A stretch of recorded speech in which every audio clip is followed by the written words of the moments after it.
Hey there folks, this is GreenyXI welcoming you right back to Let's Play Higurashi. This is episode 210. In the last episode, we were still making progress through not the Outbreak arc, but you could essentially say the second half of the Outbreak arc, right? Yeah, it ended up that Rika was coming back with Hanyu to Akanamaya, so all of the club are going to be in Akanamaya now. Right, let's get going. From what I can see, the office of the Sonzaki group still seems to be safe.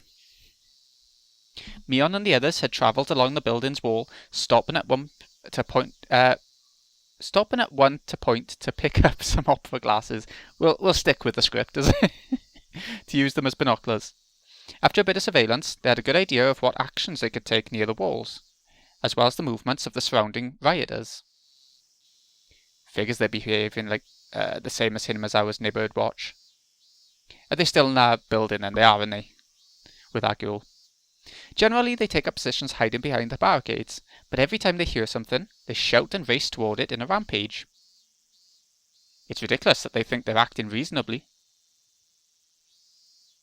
But now we know their behaviour patterns. It also means they were at their hottest back when we first ran into them. It's not like they're racing around all the time. Right. For us, that's big news all on its own. I'm not complaining, because I'm glad we get this translation at all, but they put in a lot of commas in, like where they don't need to be. Yeah. I'm glad to just have the English translation. Either way, we'll be unable to do anything without crossing this river. We can't go any further without crossing. Like that. So we go quietly, or we go loudly. And that. One or the other. I'll stop. Let's use the cover of night to sneak across. They'll probably set up watches, but it'll still be easier than in broad daylight. We're lucky your injury's lighter than we thought. Thanks to that, we have time on our side. Most of the pain from Mion's injury came from the pain of joints and tendons that she sprained while protecting Rena. Fortunately, the wounds that caused bleeding were all shallow.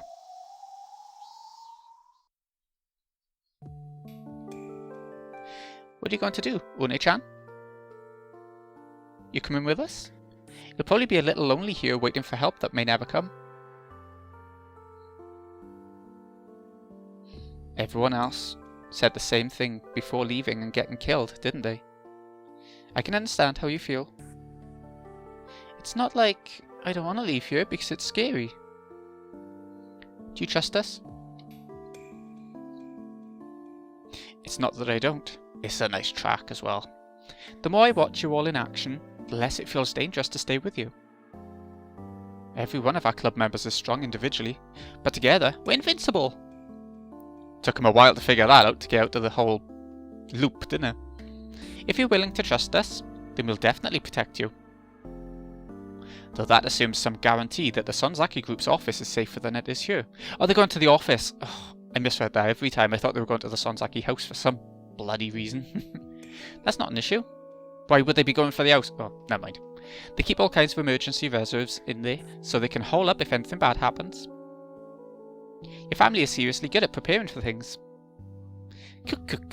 Our family's policy is to finish fights by the time they start. We owe you for saving us, Une-san, so we'll repay that debt to you. We'll make sure to bring you somewhere safe. It's not like I'm happy. That little girl was stuck all alone in this unprecedented disaster. Of course she'd be anxious. At first we thought she was silent and expressionless, but she was slowly opening up to our energetic club members. This young girl wasn't originally the silent type. She just closed her heart off a bit, in order to protect it from the shock of this disaster. Where's your home, Une-chan? It's not like I lived in this town. Huh? Then where's your home? Don't tell me you got caught up in this mess while hanging out with someone in Akanamaya. Ooh, unlucky. That is unlucky. You must have been real worried. Is it far from here? It's not close. Why so many commas? Look at it! The commas are everywhere! But all the bridges are broken and I can't get home. I see. That's so sad. But there's one fortunate thing about that. Right, I suppose there is. It means that your family's not caught in this uproar, so they're all safe. Isn't that right?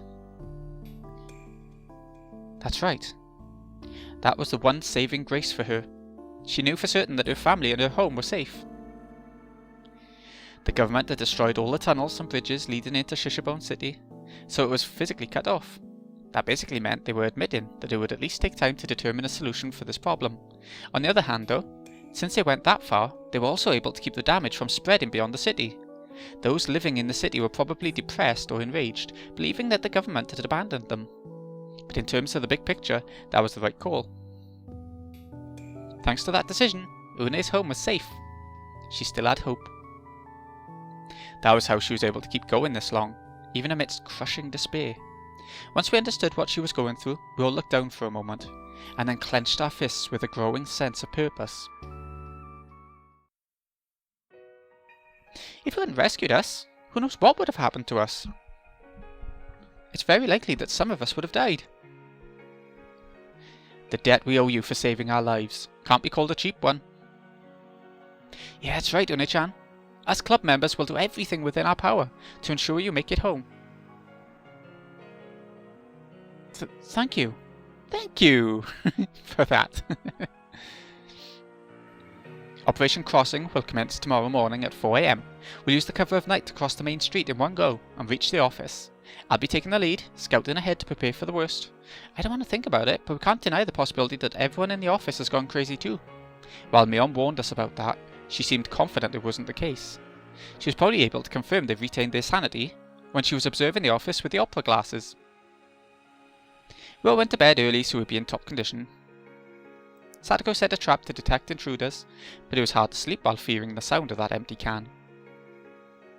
Oh, there we go. Their preparation. Getting to know the new girl a bit better, I think, was the point of that one. Oh, I wanted to tell you. So, I was looking at the achievements, the Steam achievements. Like, I wasn't looking at what it said because of spoilers, but I was looking at the achievements, and there's about 7 more, so I think this might actually be a longer arc than I thought it was going to be. Even so, I definitely fell asleep at some point. Then I woke up to Mion poking me. It's time to get up. Oh yeah, I'm surprised you woke up on time without any alarms. Mi-chan said she didn't sleep. Ooh, you were the one who slept soundest of us all. Good grief, how bold. It should be pitch black, but it isn't. You're right. Moonlight is surprisingly bright. It's a big moon. If it really was the moonlight, it might have been a bit romantic. The traffic lights and other illumination were still on, lighting up the city without rest. Unlike Hinamizawa, Okinamaya never had nights of pitch-black darkness. I didn't know if we should consider that fortunate or disadvantageous for our stealth. Occasionally, there were glimpses of light from flashlights on the main street, filled with rows of unoccupied vehicles. They had set up a watch just as we predicted, but regardless, their guard was still thinner than it was in broad daylight. They're sleepy too. Okay, we can do this. We're going to be okay, aren't we? Just leave it to us. There's nothing to fear. We'll cross it easily. We have our secret weapon too. What's that? Hope we manage to do this quietly. If we rush in and make a lot of noise, we'll cause issues for those in the office too. They're trying to work. It's true. From our reconnaissance, it looks like the Sunzaki office was cutting off all contact with the outside. They had set up barricades, and they weren't interacting with the rioters at all. If they'd surrendered their hearts to demons like the rioters had, then they wouldn't be setting up defences, and they'd be fully participating in the hunt for infected. But if we were to rush in there while being chased by rioters, they'd say that the Sunzaki group is harbouring the infected, and end up causing an uproar. We had to strive for complete stealth. Une slowly unlocked the door, leading outside. Opening that door here in Okinamaya, where the streets were basically an ocean teeming with sharks, meant facing the same fear as trying to step into a lion's cage. It's not like I'm not afraid. I'll take the lead. If I fail, retreat quickly, just as we planned. Don't even think about trying to save me. Got it? That goes both ways. If I sprain my foot again, abandon me. We really will this time, so be careful, Kaiji-kun. Leave it there. Yeah! The operation will now begin. If something happens, leave it to me. Loving the music. Sadako was carrying a radio-controlled car she borrowed from somewhere on the second floor. She tested moving it in a straight line with the remote controls, then set it up to drag an empty can fastened behind it. It could be a decoy if the worst happened. However, that sound would draw unwanted attention. It wasn't a trump card to help us reach the office, it was a trump card to buy us a chance to retreat it, if the operation failed. The success rate of Mion's operation was roughly 95%, but we still couldn't bring the chance of failure down to 0. It was Mion's policy to imagine all possibilities and prepare for each one of them, so to ensure that the worst possible outcome not catch them off guard. She gave the go sign to Sadako's remote control plan. I'm heading out. Make sure you stay a fair bit away from me.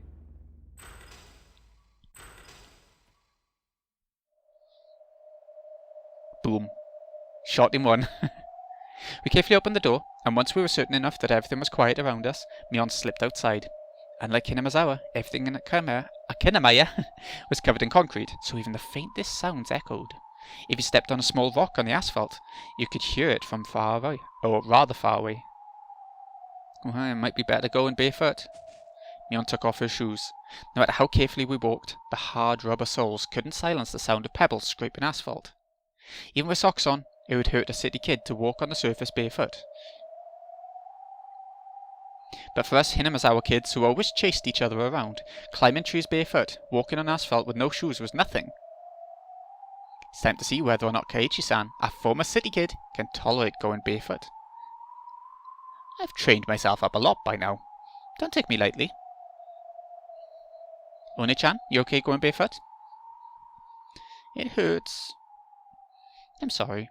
Just bear with it for a little while, okay? Mion poked her head out of the alley and checked on the river with rows of unoccupied cars. It was too easy to see across the wide sidewalk. We'd have to cut across it in one go and duck behind the row of cars. The self-proclaimed watch also realised that clear view meant it was the best place for keeping a lookout. We could see them shining a beam of light straight down the sidewalk every now and then with their flashlights. They were excessively frightened and were seeking out an enemy. If they sensed even the slightest presence, they'd cause a lot of noise and summon their friends. This is good. I've been looking for a thrill like this. Mion boldly licked up the sweat trailing down her nose and smiled. She used hand signs to signal her friends to wait and calculated her timing. The watch's lights were restless. They wandered back and forth, glancing everywhere in fidgety motions.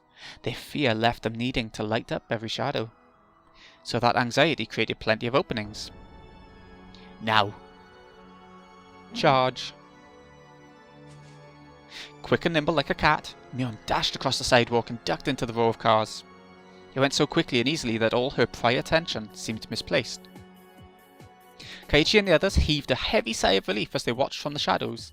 Kaiichi, the second one up, was about to follow after her, but Mion gave them the sign to hold.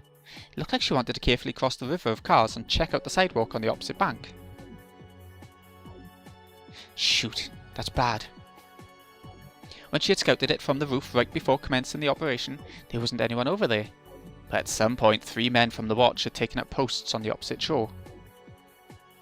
They were heading right towards her. She wasn't exposed just yet. They were just walking around shining lights randomly at the cars. I'd get under a car. Mion calmly found a truck with a high frame and slid underneath it. Hey! It's okay, it's okay. They haven't spotted us. If they had noticed us, would they be walking so carelessly? Even if she was 99% certain she was safe, she could feel herself sweating. Pathetic, Sonzaki Mion. To think I'd be sweating this badly over a little hide and seek. Make sure you don't overlook any infected. All their brains are damaged, plus they'll try to bite us and spread the virus further. You're the ones with damaged brains though, Mion smirked.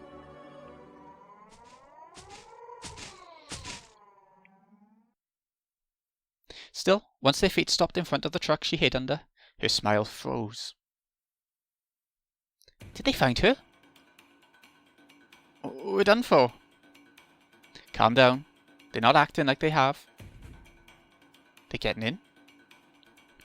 The men from the watch climbed up into the bed of the truck Mion had hid under. Apparently there were folding chairs or something inside the truck bed.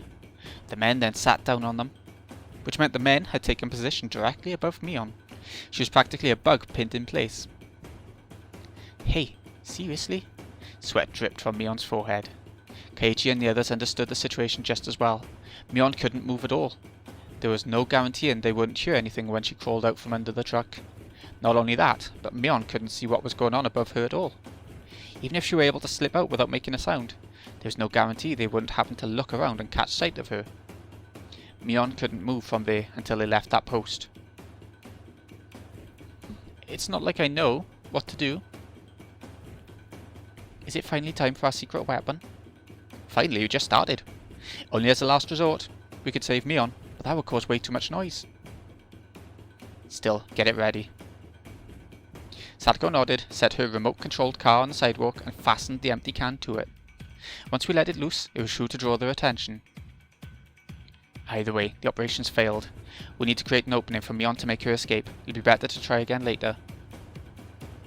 I agree. We just had bad timing. Let's try again. The club members knew exactly when to pull out thanks to our many dangerous club activities. Naturally, Mion was thinking the same thing. Keiichi and the others would probably create a chance for her to escape. She'd have to slip out in that moment. Still, they had to wait for her time. There was still a chance the men in the bed above her would stand back up and go off somewhere else. Even if they managed to retreat, causing an uproar now would make it even more difficult to cross the river a second time. Even though Mion practically had a pin pushed through her heart, we had to stay calm and wait for our chance at victory. We should get Une-chan back to safety first. She wasn't used to being barefoot. She might have trouble running full tilt if it came down to that. Keiichi-kun, take Une-chan and secure our retreat. Sadako-chan, watch my back. Leave it to me. Keiichi-san, you got a great responsibility. I know. I'll leave this to you two. Let's go, Une-chan. Yes. Keiichi took Une and left for the time being. He thought he'd face death in Hinamizawa, but Hinamizawa was full of nothing but old people, plus they had a home ground advantage there. But they were playing an away game under different rules in Okunamaya. If I'd known this was going to happen, I would have played around here more. Une was panting. No one could blame her. Things were so tense. Her breathing was ragged from both exhaustion and fear.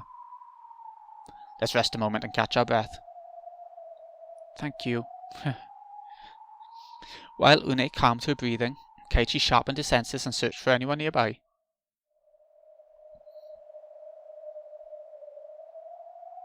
He sensed one. Not good. Someone's coming. Huh? I hear several footsteps. It's the watch. There was hardly any way to hide. If they screwed up and got caught, then their escape route would be cut off. They couldn't take any risks. There were no other streets. They had to turn back and pray the men went somewhere else. But the main street was the primary artery for their watch circuit. There was a high probability they would head directly toward Rena and the others. Let's head back. We can't run into them here. We're going back again? Attacking us from both sides? That might happen. Anyway, let's head back. Does he mean back to Rena and stuff? Keiichi's prediction was spot on. They didn't go down any other street and headed straight for the main road. There were 4 young men about college age, carrying bent metal bats. At this rate, they'd attack Rena and the others from the rear. We're pincered in? That's bad. Well, isn't this interesting? I hardly thought I'd get to feel as much suspense as I do during club activities. There's no way back, so then what do we do? You don't mean, do you? If we can't go back, then we have to go forward. We'll have to use our remote control trap to draw the enemy's attention, and then seize that chance to advance. It was a dangerous strategy. We'd probably be able to get out of this pinch, but once they start shouting, the rest of the watch will all wake up at once. If we get unlucky enough to run into them on our way forward, we'll be trapped like rats. If it's just 2 or 3 people, then we can handle them somehow with our club members' full might. But if the uproar brings a huge crowd chasing after us, we'll just be kids, unable to fight back. Still, even with a few misfortunes thrown our way, this wasn't a game with no chance of victory. Sadako-chan, ready your trap. Ready whenever you are. Sidewalk's clear. We can cross now. Go! Sadako-chan, do it! Leave it to me. Let's go, Oni-chan. Run. It's not like I can't run. We all crossed at once and ducked into the row of cars, but there was no way to prevent the men in the truck from noticing our dash. Let the action begin. The moment they looked over to see what it was, Sataka's remote control trap activated. The car dragged the empty can fastened to it, making a loud metal noise as it raced down the sidewalk. What's that sound? They're running. After them. It has to be the infected. Their paranoia and fear turned into violent aggression and anger. The men in the truck leapt onto car roofs and car hoods, chasing after the loud remote control car. The silence of night was shattered, with angry cries and whistles blasting from here and there. The city's madness was awakened, but Mion was released from her prison under the truck. What are you doing? It's still too early for that. We were pincered. We had to set it off. Oni-san, time to show us what you're made of. We can't go back. There's more coming that way. One after another, rioters with bloodshot eyes dashed out of the alley everyone had just been hiding in. There must have been a building or something housing them all nearby. The option of turning back and returning to safety was cut off. We had to move forward. If we have to go forward, then forward we go. There's not much distance left. I just pray the Sonzaki group hasn't forgotten what you look like. Kai-chan, you sure say some funny things. Don't let your guard down. We can't relax until we've made it inside the Sonzaki group's office. Agreed. There's still a chance Shion-san might say, "Who the heck are you?" Plut? True. More importantly, Mion, don't forget your promise to belly dance for us. You said you would when Une-chan lowered that ladder. Did I say that? Haha! Une-chan, hang in there. Just a little further. I thought she was laughing. She was out of breath again. It's right around that corner. Huh? I think Mion completely let her guard down. All we had left was to cut the tape at the finish line after our final spurt. I'm sure that's what she thought. But the finish line wasn't something we could cut through. Huh? What's going on? What is this? The street was sealed off with barbed wire mesh. Either the Sonzaki group did it to secure their safety in front of their office, or the rioters did it to keep the infected from coming through, but we didn't know which. Regardless, the reality was that the street was blocked off, with the office right in front of us. If we had known about this barricade ahead of time, our strategy would have been greatly different. We could only call it bad luck. It was in a perfect blind spot from the angle Mion had when scouting it with the opera glasses, and that slight blind spot unfortunately brought a second misfortune with this barricade. It wasn't impossible to climb over it if you were prepared to hurt yourself on the barbed wire, but we couldn't force that on Une, who didn't have the resolve of us club members. Alternate routes? This one, if we swing around from the alley across. That was when bright beams of light shone upon us all. Who are you all? There, it's the infected. Our blood froze. We weren't finished. Une couldn't bear the fear any longer and let out a piercing scream. Uh-oh. We're out of options. Our opponents had us beaten in build, ferocity, and numbers as well. The rioters gathered together, one after another, surrounding us and trapping us in the barricaded alley. That was when several dry shots rang out. Mion quickly shouted, "Down!" and pushed our heads to the ground. The rioters, who didn't recognize the sound of gunshots, stood there bewildered. Oh! Gentlemen, that's enough. Unlawful lynching is unacceptable, no matter the circumstance. So is Rika there as well. It was the sound of Tomitaki firing into the air with a submachine gun he took out of the area institution's security room. Maybe the rioters thought it was just a model gun or something, but they showed no fear and only glared at Tomitaki for interrupting their hunt. With Okinamaya's medical facilities paralysed right now, even a shot to the leg could prove fatal. Tomitaki didn't want to shoot, but he gulped as the rioters proved unfazed. I don't want to shoot you all. Leave this to me. Hanyu! Comrades of mine, calm your spirits. I am Oyashiro-sama, your leader.